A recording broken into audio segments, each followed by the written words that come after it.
dusted off my visor, rubbed my space boot down my calf, rapped lightly on her airlock door, suppressed a nervous laugh. The silver door swung open, and a space girl stood there, shimmering in her space suit, krypton crystals in her hair. I said, "Do you want to be my girlfriend?" She said, "Okay, it might be fun to be the girlfriend of Dan Dare."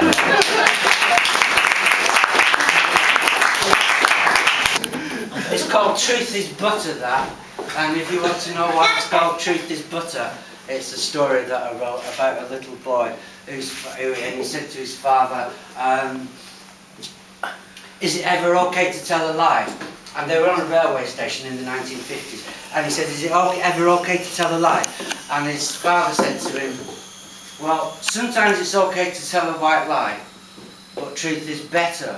Unfortunately, just as he said better, the steam came out of the train, and the little boy heard butter, and he based his whole philosophy on that. Truth is butter. and he started an institute. He started an institute called the Institute for Truth Elongation, and in the woods, he built this great big monolith, this great big slab of butter, and carved the words "Truth is butter" in it. That's the monolith there, seeing this is the woods here.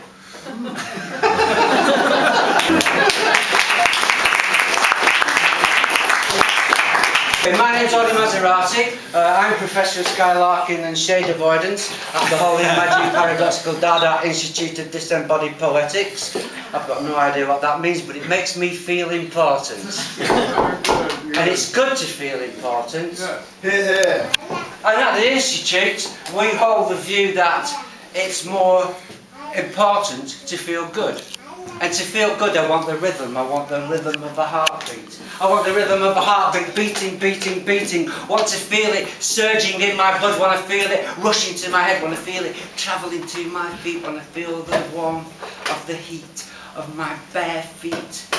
I want to feel my toes sinking into sand. Want to feel the lightness of one hand in one hand. Want to smell the sunshine in the air. Want to feel the buzz. Want to feel the buzz of being. Want to feel the buzz of being there. I want to feel the pleasure in every word. I want to feel the hit of being absurd. I want to feel my heartbeat strong and clear. I want to feel the buzz. I want to feel the buzz of being. I want to feel the buzz of being here. Thank you.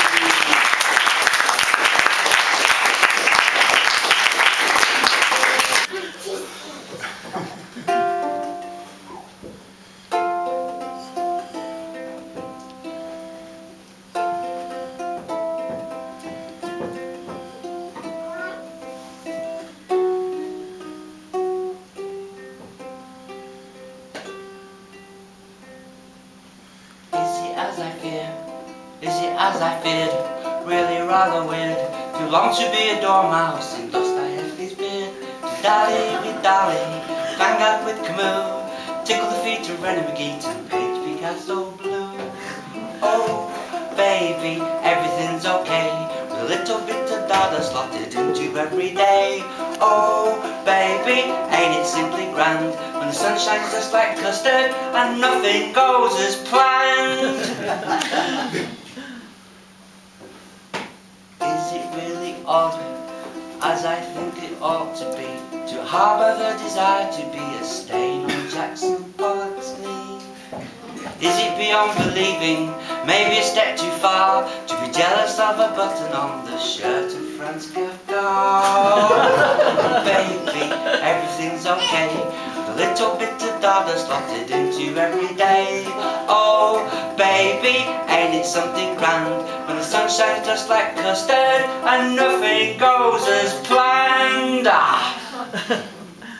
Is it rather strange, as I think I fear, to ache to be a pencil behind Jean-Paul Sartre's ear? To pretend to be a biscuit and sit upon the plate of someone existential and await your certain fate.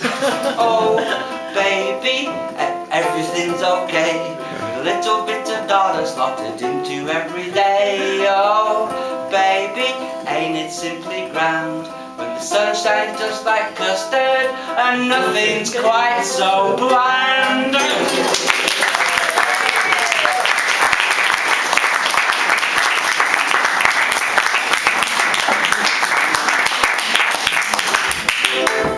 poet, I don't really want to sort of like limit myself to one sort of particular thing. So like, you know, like in the sort of like late 70s, early 80s, like that, you know, and then I calm down a little bit.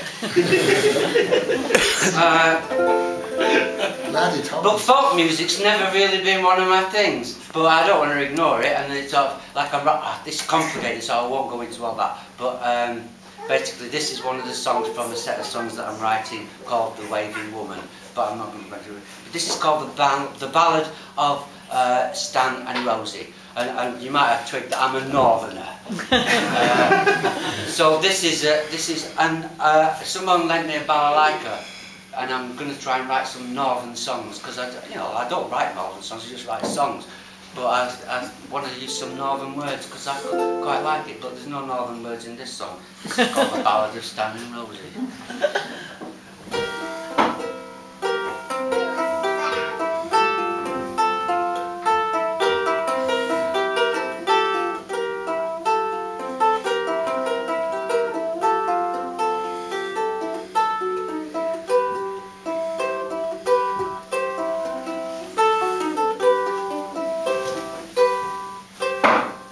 Oh, Stanley had a white bike. He kept 2 dancing frogs in a basket on the handlebars, away from the slavering dogs. Oh, Rosie had a teacloth as red as fresh spilled blood. She waved it from her window as vigorously as she could. Good morning to you, Stan said. Hello, Rosie replied. I've a pot of tea and biscuits. Take your hat off and come inside.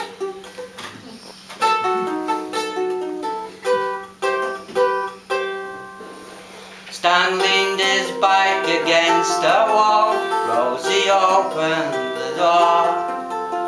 Stan stepped in and she closed it. Of this tale I can relate no more.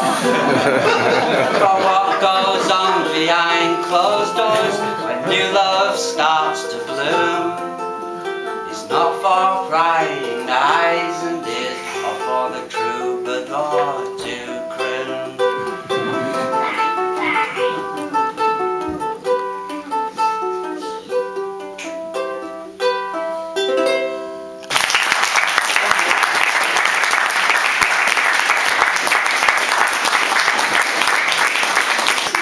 A few months ago, I was walking back from a poetry reading. We were doing a reading at the Poetry Cafe in Covent Garden, and I haven't gigged in London for years, and it was really a buzz. It was a pleasurable day. I was doing it with 2 other people, Chris Sparks and Joe Funnell. And we were walking back from Covent Garden to Waterloo, and something caught my eye on the floor, and I picked it up, and it was a little green plastic Plectrum. And I was talking to a friend of mine, and we decided that it wasn't just an ordinary Plectrum. This is London. This is London. Back London.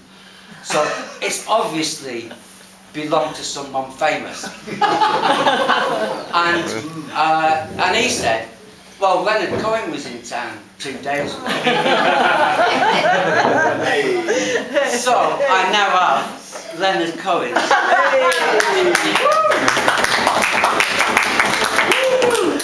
I wrote a song about it.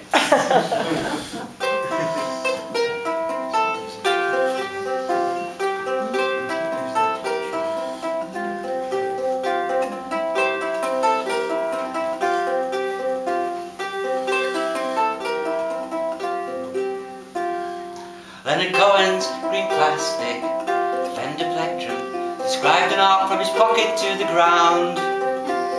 Lost forever, gone from its possession as it fluttered to the pavement without a sound. Leonard Cohen's green plastic Fender Plectrum, bright against the dark of city grey, an icon of some considerable beauty to add pleasure to a pleasurable day.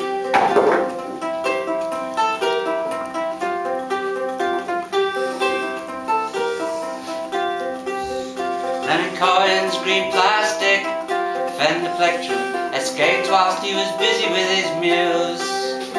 A fair exchange for a moment's inspiration. It was not such a big thing for him to lose.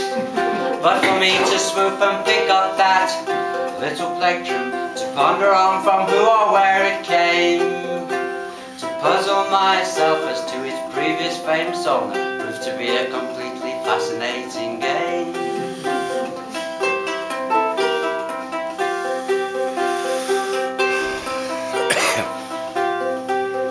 Leonard Cohen's green plastic Fender Plectrum will remain amongst my treasures for all time. I choose to think that he got some pleasure from it, but from now on the pleasure will be mine, oh mine. From now on the pleasure will